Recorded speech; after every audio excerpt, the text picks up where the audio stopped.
a few years ago, the European Space Agency was looking to rebrand itself. They wanted to have a new perception because they thought the NASA has a very a good brand, very very well known, but the European Space Agency has a lower brand, and it's too ambiguous, they thought. And unfortunately, as often, and I'm very sorry to the French people in the audience, but I'm British, so I'm allowed to do this. Unfortunately, the French declined to have a new rebranding for the European Space Agency. And it seemed to be the reason, nobody can confirm this, but the French were very happy to have a perception of a brand which wasn't completely, unambiguous. And the reason they gave is, when the European Space Agency, when one of the shuttles crashes, it's European, but when it succeeds, it's French.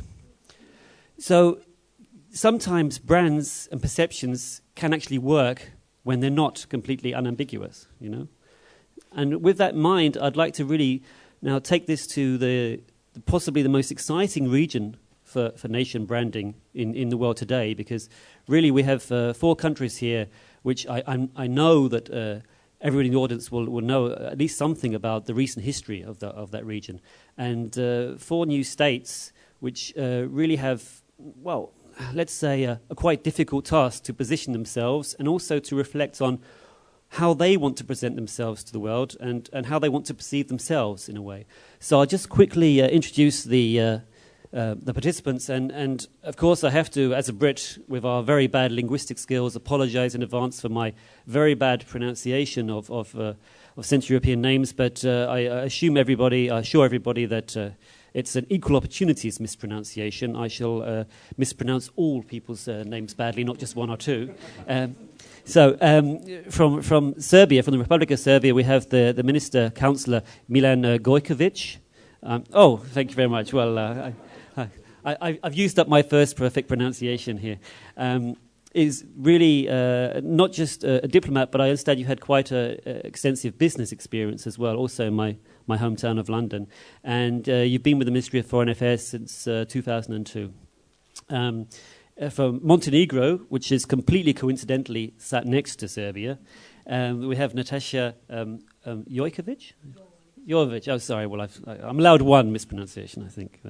And you're also Minister Councillor for the Embassy of Montenegro in Berlin. I think you've only been here a few months, but you've already been here, I've heard, exploring the tourist sites. Yeah? Okay. Moving over to the northern end of ex-Yugoslavia, okay. We have Sandra Blagec. Okay, well, that wasn't too difficult, I suppose, from the Embassy of Croatia, and with quite a long experience representing Croatia abroad, also based in Berlin. And finally, we have Marko Štucin. Okay, I'll take your word for it. Representing Slovenia, and you've been at the Ministry of Foreign Affairs for Slovenia since 2006, I believe. That's right. And you're first secretary at the Slovenian Embassy. Good. Obviously, the role of this panel discussion is to really concentrate on looking at how small and medium-sized states position themselves and brand themselves, but I really wouldn't be doing this panel discussion justice if I didn't start off talking about the Balkans. And I think the presenter, the last presenter, he might have gone home now, but he made some disparaging comments about Frankfurt, so I heard, how it's got a bad image. And while he was saying this, I was thinking, well, when we think about the Balkans, what do we think of? And, my new hometown of Frankfurt, we have, I don't know if you know this, we have a German, Stefan Hartl, I think his name, who's now rechristened himself Chantel. And some of you might have heard of this. And he's a DJ, a musician, and he's formed the Bukovina disco club, I believe it was. And he's one of the biggest selling, most renowned musicians in Europe today. And he calls his music Balkan music. And if you go around Germany in particular, you will see many Balkan music festivals. Very, very popular, very famous. And it strikes me, there's a paradox here between, the countries seem to be trying to escape from the Balkans, while at the same time, the Balkans doesn't just have a negative connotation from war or revolution, but there are some positive aspects as well. And I'd like really to start with you, Mark, if I may. There are some negative aspects to Balkans, obviously. We can't wipe away the history of the last 20 years, but is there an argument to resurrect or to rebrand the Balkans as well, not just Slovenia? Well, it's a question if we want to rebrand it or make a brand of a Balkan. That's a question that would probably take us much longer than 15 minutes. But yeah, but what can I definitely say is Balkans as a term, unfortunately, has a negative connotation in recent history, as very similar as the term Eastern Europe, for example, though it's a little bit different, but still the connotation is the same. Nobody really wants to be in the Eastern Europe. Nobody wants really to be in Balkans.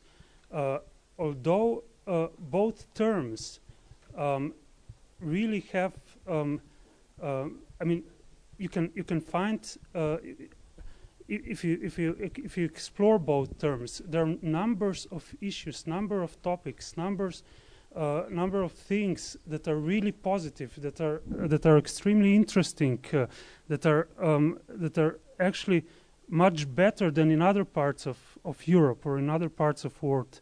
For example, as you mentioned, really good at the beginning, Balkan music, Balkan culture, Balkan movies, Balkan food.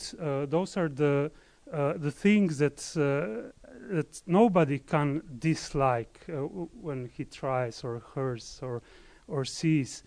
But of course, viewing it from the perspective of recent history, we have a problem.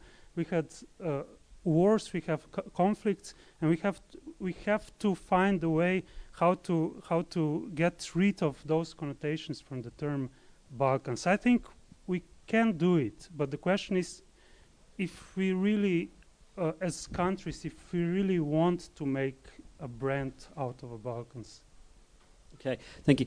Nataša, is Montenegro a Mediterranean country or is it a Balkan country?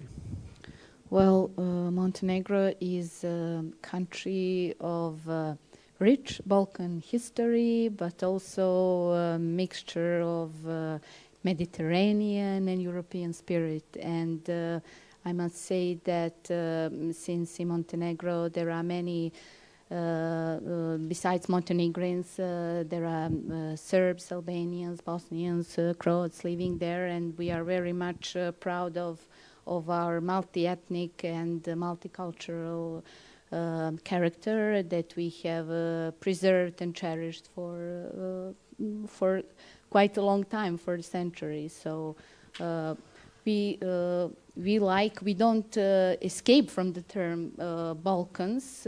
We know that in the last decade or so the region was associated with these tragic events and was known for the tensions and terrible bloodsheds. But now after so many years, these things are changing, and now I think the region has shares one goal, and that is the goal of European perspective, and that is what Montenegro also is one of the strategic priorities of Montenegro is the regional cooperation, and this year is especially challenging for us since we have taken over the presidency of three important regional initiatives, and one of them is Southeast European Cooperation Process, Adriatic Ionian Initiative, Central European Initiative. So small Montenegro, but big tasks, but we are really keen on working and really very much committed to this, as I said, regional cooperation, because when the region it doesn't give benefit, it provides benefits for the region, but also for each country individually. Thank you. Milan Gojković, basically the same question to you. Obviously, you don't have the luxury of being a Mediterranean country. So do you, and I'm counting on you now, is there nobody who's going to stand up for the Balkan brand? No, I think in Serbian case it is inevitable, and I think I won't dare to speak in the name of my colleagues, of course, but as a country we are not escaping of that image. I have, first of all, have to remind you all, actually, I don't know how many of you know from what does Balkan means in Turkish. It means two words, yes, it means two words, and actually it's a honey and blood. That means that actually, and it symbolized in a good way, actually, the history of the Balkan, actually. It symbolized that Balkan went to some tragic events and tragic period, but also it symbolized actually the diversity of the region, the richness of the region as such. As Marco mentioned and you, Nick mentioned, actually there are some good brands coming from Balkan, such as the music, food, nightlife, wildness, which is needed to Europe, which is attracting especially to Serbia a lot of tourists from all over the world. So actually, I think that the part of rebranding Serbia, which is very difficult, extremely difficult task, given the consequences, legacy, and heritage that we have from the 90s. Actually, when we run one dictator, actually, the consequences are still vivid, not only in Serbia, then in the region, but actually the part of changing Serbia image is also rebranding the Balkan. So giving a new association for the Balkan in terms of regional cooperation, which actually Nataša mentioned. We have now very good, actually, combination in the region, that we have all democratic countries, that all countries has ambition to join European Union. So actually through regional cooperation, through economic cooperation, we have CEFTA, that's a free trade agreement enabling us to trade, to have a free trade among our countries. I think that through the cooperation, to the regional cooperation, to the economic development, we do have chance. We need, of course, time and a lot of patience and effort, but we can rechange that brand.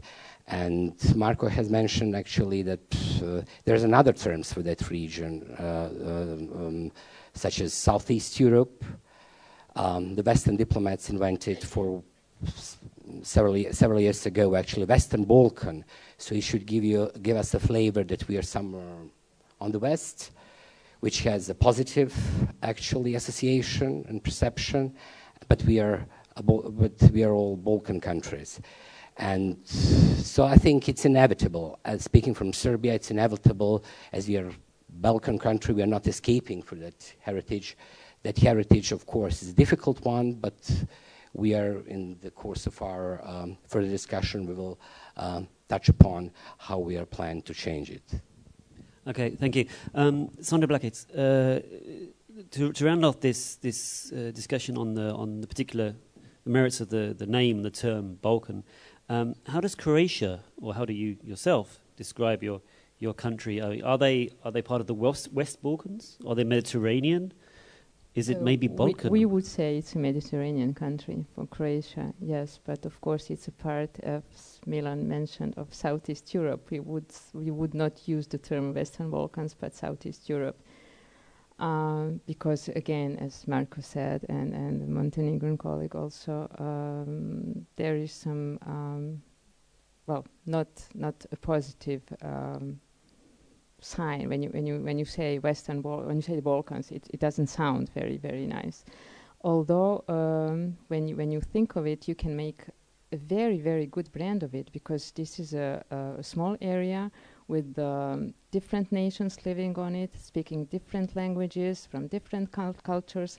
And again, if you want to make a brand of something, it's a brand of multiculturalism, of tolerance, of flexibility, of people living on a small area of different backgrounds.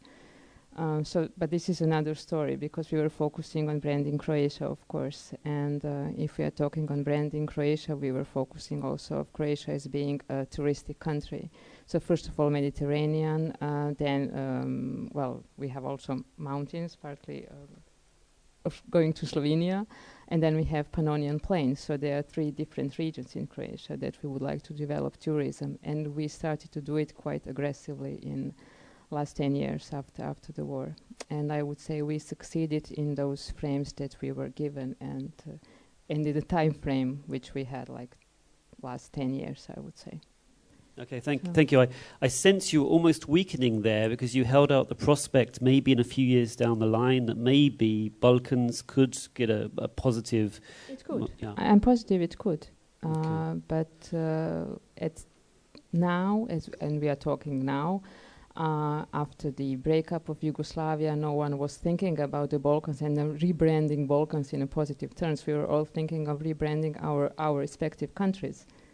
So that's what we were doing in Croatia and in Slovenia and Montenegro and Serbia. So we were not focusing on Balkans, but it can be done. Okay, thank you very much. Let's get more specific now, the individual countries. We had some interesting presentations last few days, and I was particularly interested with the Irish speaker, the ambassador. And, well, Marco, he made the point that there is this friction between trying to present a modern image, a new image, cosmopolitan image, but also the fact that Ireland is well known for many things which are quite old-fashioned, which people hold dear. And I'm wondering, particularly in the case of the ex-Yugoslavian states, you've had to recreate from history nations which maybe hadn't existed for hundreds of years or maybe never before. So you have to use history, you have to revive as part of your nation-building process, your folklore, your costumes, your music, your traditions. But at the same time, is this difficult then to then present a modern image to the world? Well, I have... thank you for the question. I slightly have to disagree. First, with your starting that we had to recreate our images. In Yugoslavia, all those countries that were republics in Yugoslavia kept old traditions and their images. Slovenia, as Croatia, Serbia, Montenegro, had their own flags, had their own symbols, spoke their own language. In Slovenia, the official language was Slovene, which is different from Croatian or Serbian. So it was not really necessary to rebuild our identity. I could say the identity in our case was already built. It was the question of building making the new image as a state, because Slovenia was, I mean, in a history it was always an entity. It was part of Austro-Hungarian Empire. It was part of Yugoslavia, for example. It was, but it kept its own identity, and we had to upgrade this on the state level. That was the question. And speaking about our history very shortly, in the last 20 years, we had several. We tried several times to upgrade it to the level which would be high enough, which would be recognizable outside our country, outside Europe, and we are progressing, I would say. But for a young country, I mean, 20 years in a life of a country is nothing. It's not much, and you shouldn't really hurry. In our case, there were discussions to change a flag even, but if you're looking at the statistics, what really makes a difference? What really increase the investments in our country? What really increase the number of the foreign tourists in your country? I mean, I was playing with the Google Trends yesterday. It's an interesting tool when you type a name of something and you get the results. In our case, when I was looking in the year 2006, particularly when we invested a lot of money in the CNN commercial, the numbers, the hits of Slovenia in Google were quite low, actually.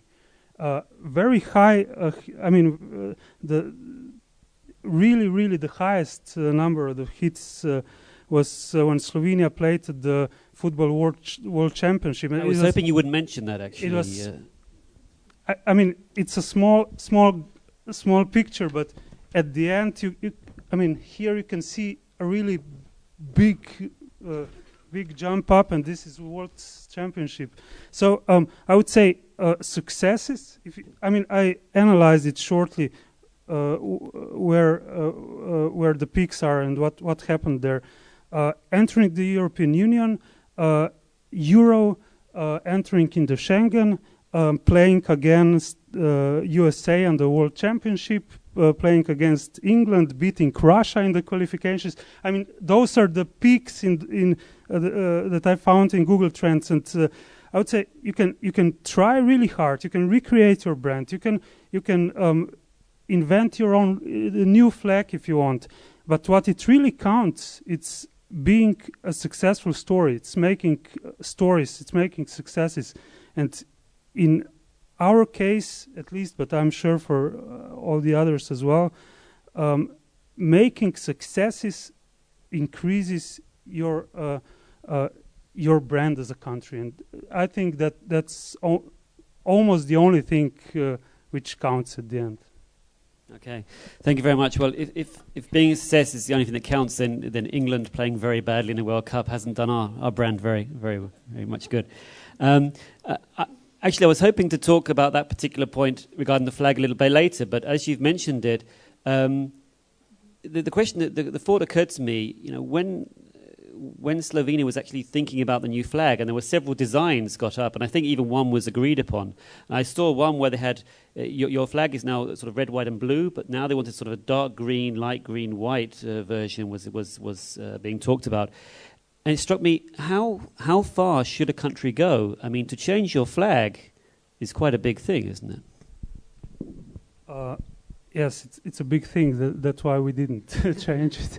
But as I said, 20 years in the life of a country is nothing. And the discussions are allowed, the experiments are allowed, but changing a flag, even we did have an open call for and a competition, and there were more than 200 ideas of a new flag. I think it would be really hard to convince the public to change the flag, because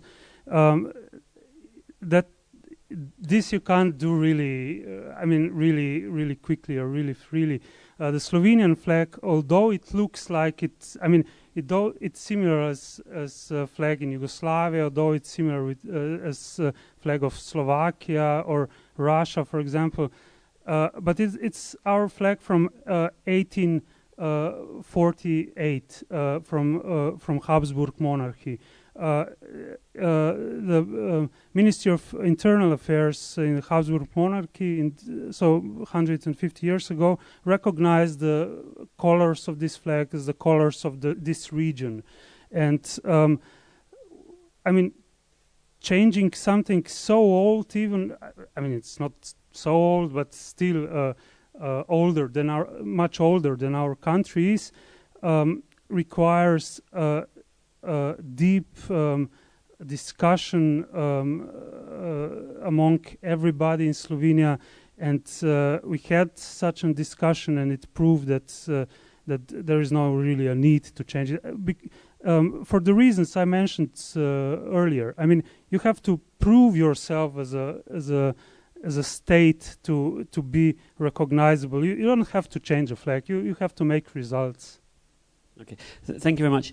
Milan Gojković, particularly the Serbian example is a very particular example, and with a very particular history. And I want to go back as well to this point about modernity and a modern image and history. I mean, particularly with Serbia, has a very, very interesting long history, also as an independent state. And I'd really like to sort of get behind the thought processes in Serbia today regarding, whether with the branding exercise, the temptation is to go back and to draw on these rich historical experiences, or particularly with the recent history being problematic, or whether there's a decision to draw a line with the past and to go towards a new, more modern image. Yes, it's $1 million question. I don't think that actually Serbia that we are quite clear what we want to do. We have some ideas, but of course Serbia is a country with very hard legacy from the past, with around 800,000 refugees from Croatia, Bosnia and Herzegovina, Kosovo living in Serbia. For a country of 8 million people, it's enough. It's more than enough. It's a country which was completely physically and morally, economically destroyed in the 90s. In the 90s, even NATO alliance ran war and campaign against Serbia.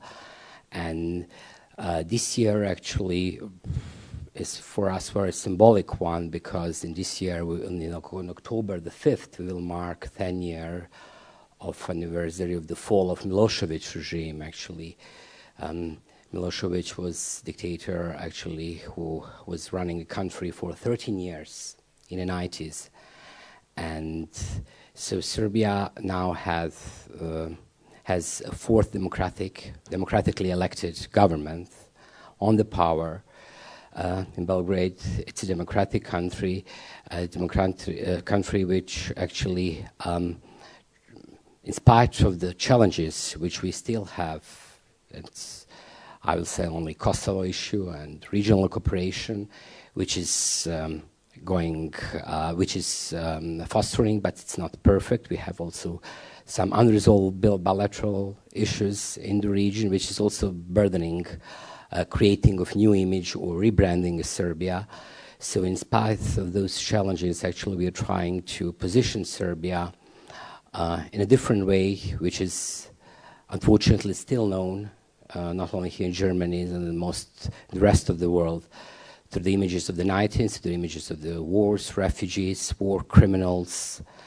And we are, as you mentioned, we are not a Mediterranean country. We don't have seaside coasts in Croatia and Montenegro, which could help us to promote ourselves as touristic destination.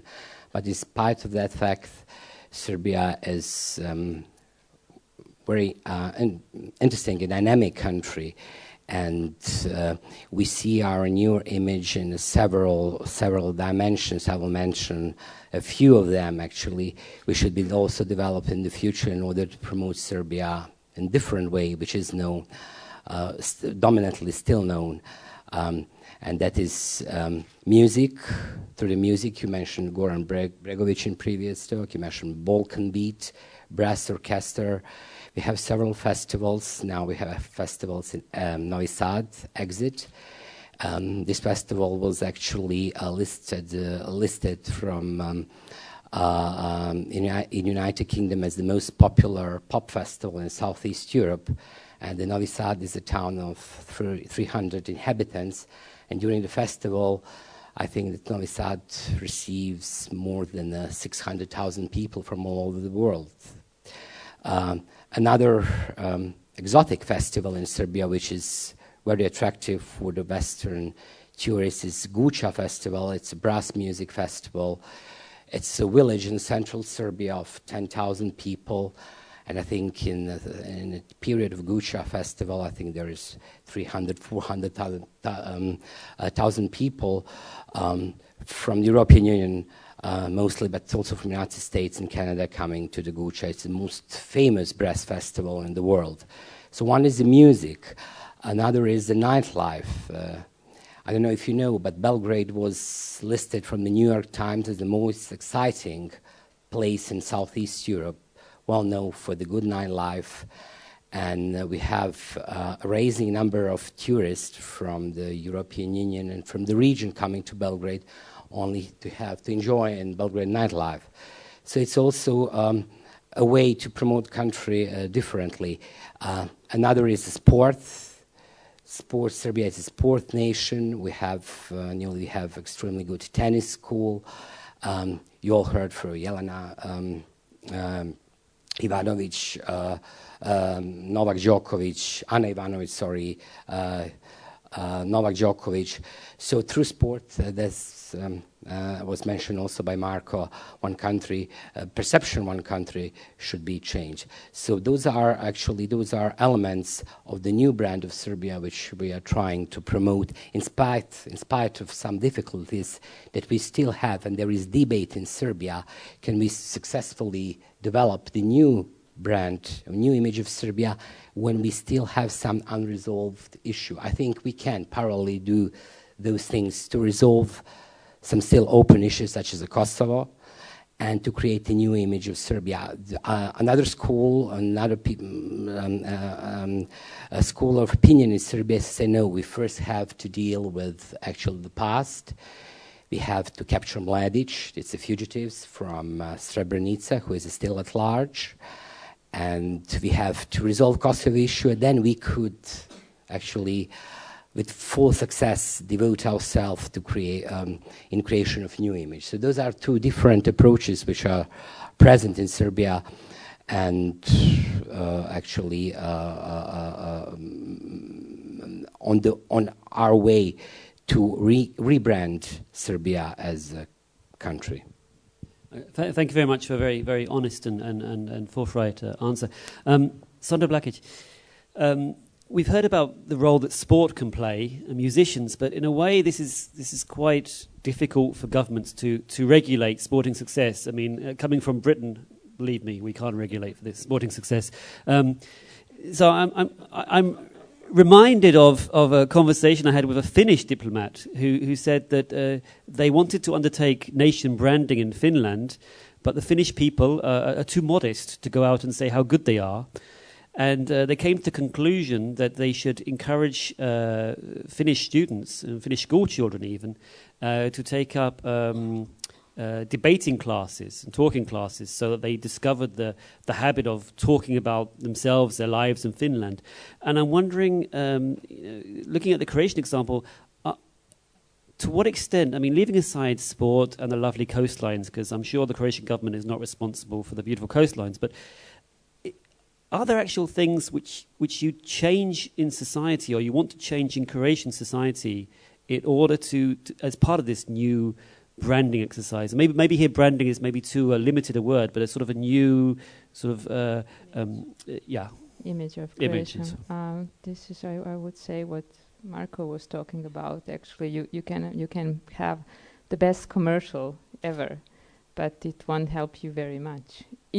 I mean, in a way, yes. Well, people will Google you or whatever, but it will not have a systematic improvement on your economy, on your revenue, on the number of tourists that will visit your country. So the only thing you can do, you have to make, as Marko said, success of your country. So either you do it by yourself on purpose because you want to do it, you have to do it, or you do it because you have to do it, like we are now in a process of negotiations with the EU. So there are lots of things that we have to do, actually, which is good for our society, for our country, of course, but would never be done so quickly and so efficiently if you don't have those deadlines that were imposed to you, which is great, actually. So this is what is Croatia doing right now. We are at the final stage of our accession negotiation, if I might say. We are hoping to finish the negotiation at the end of this year or beginning of the next to sign the ratification, to sign the accession treaty. Hopefully in a 1 year time, and then we have to wait for the ratification process in all member states. So once we become the EU member, also the perception of the country will change. This is what the government has done. Not only the government, but all the people who are involved in this, and there are thousands of people working on this. Will you be joining the Euro as well? Sorry, I'm going to abuse my position here to try to get a... I think it's too early to talk about it. Yes. There are no cameras here this evening. With the Euro like this, I don't know. Nataša Jovović, you know, as a representative of the smallest country here, I think members of the audience, I mean, there are going to be many here who will undertake or maybe are undertaking nation branding exercises on behalf of their countries now. And I believe, if I'm not incorrect, that Montenegro has, I think, 600,000 people, is that right? Something over 660,000 people. Yeah. What actual tools can you use? Because obviously the budget and resources for such a small country are quite limited for this. I guess communicating of our national brand started with the manner in which we have conducted our referendum in 2006, which was peaceful, in accordance with all democratic standards, in close cooperation with the European Union. You know that we have been given certain census that we must pass in order to have for a referendum to be valid. So we passed this number. As I said, this peaceful manner was one of the positive messages that we have sent out to the world. Here is a new country, but not a new country. It's a old new country, because Montenegro existed before, actually. That's a very good slogan, I think. Yes, actually, but the official slogan is "Wild Beauty," but we're not wild. Not only after regaining independence, but also in the times of former Yugoslavia, tourism was the most promoted aspect of our national brand, and there are many reasons for this, because our natural beauty is, although on a small area, only 13,512 square kilometers, if I'm not wrong. So natural beauty is very diverse. You have mountains, and then you have the coast, the total coastline, 290 something kilometers. Then the vicinity of mountains and coast makes it also more attractive for tourists, because in one day they can explore the mountains, in the afternoon they can swim in the sea. So I guess tourism is we put much focus on tourism, but also when you ask me about how does Montenegro feel like if it's a Mediterranean country or so, we have a very distinctive cultural heritage, so from influences from different periods. So and again, also I think the genuine hospitality of Montenegrin people also really adds up to the overall perception of the country as a whole. So. Okay, thank you. I can sense already there's some questions out there to be asked, but I'm just going to ask one more question of the members of the panel first. But particularly, what I'd like to do when I get questions from the audience is maybe the specific things that you can learn from the experience of the small states and medium-sized states on the platform today. I think maybe Marko Štucin, as a diplomat, you're involved also in sort of public diplomacy as well, which is the polite word for propaganda, as we used to call it, and as well as representing your country. And as well as representing, your country abroad, you also deal with the diaspora community, the overseas communities from Slovenia. And I'm wondering, what role does the embassy and the Ministry of Foreign Affairs is there a role to play with the overseas community and the rebranding exercise? What level of contact do you have? And the reason I'm asking this is because a lot of the smaller countries, many of them represented in the audience today, they have a large overseas community in Europe which is fundamental to really views of a particular country or place. Of course, overseas community plays an important role in our case, but on the other hand, not so important as maybe plays in some other countries. Slovenia's overseas community is actually rather small, although in Germany there are by some information which are not official because nobody is required to sign as a Slovenian living in Germany. Around 40,000 Slovenians living in Germany. Of those, around 3,000 or 4,000 in Berlin. Of course, contacts with the Slovenian community abroad is extremely important because they're the expats of our country living in other countries, are the walking commercials of a country. I mean, they are those who are living abroad and who can really represent their country in a positive way. And as the embassy, we are constantly involving with our community here and trying to support them in organizing events. We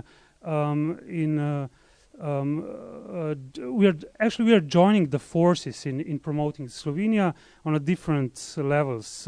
For example, when we want to bring some Slovenian artist in Germany, which is who is a good example of Slovenian culture, we always try, also as the embassy, try to make first contacts with our societies in Germany, ask if they may be interested to organize concerts to present our authors, and then if we do join forces, we can not only make one concert or one exhibition, we can make a series of, more of them, and with